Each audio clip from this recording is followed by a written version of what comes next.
আম্মাজান আয়েশা রাদিয়াল্লাহু তাআলা আনহাকে যখন জিজ্ঞেস করা হতো যে কাইফা কানা খুলুকু রাসূলিল্লাহ, হে আম্মাজান আমাদের প্রিয় নবীজির আচরণ কেমন ছিল, তিনি বলতেন কানা খুলুকুহু আল কোরআন।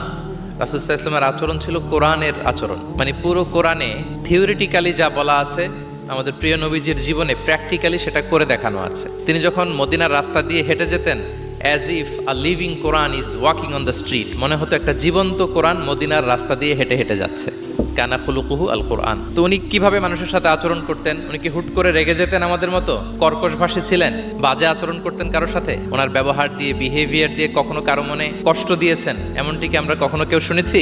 না, নেভার এভার। আল্লাহ তাআলাও কিন্তু কর্কশ ভাষীকে, অশ্লীল ভাষীকে, কঠোর ভাষীকে তিনি পছন্দ করেন না। এবং মুমিন মাত্রই সে ভদ্র হবে, নম্র হবে, সুভাষী হবে। এবং এই সুন্দর আচরণ বা কোমল আচরণকে আল্লাহ রাসূল সাল্লাল্লাহু আলাইহি ওয়াসাল্লাম সব কাজের অলংকার বলেছেন। যেই ব্যক্তি থেকে কোমলতাকে সরিয়ে নেওয়া হয়েছে তার থেকে সব ধরনের খায়েরকে সরিয়ে নেওয়া হয়েছে। যার মধ্যে কোমলতা নেই, মানে সুন্দর আচরণ নেই, তার মধ্যে কোনো খায়ের নেই, তার মধ্যে কোনো কল্যাণ নেই। আমরা যদি আল্লাহ রাসূল সাল্লাল্লাহু আলাইহি ওয়াসাল্লামের পুরো বায়োগ্রাফিটা একটু স্ক্যান করি, সংক্ষেপে দেখার চেষ্টা করি, তাহলে দেখব যে তিনি বড় ছোট, নারী পুরুষ, শত্রু বন্ধু নির্বিশেষে সবার সাথে খুব অমায়িক আচরণ করতেন, চমৎকার আচরণ করতেন।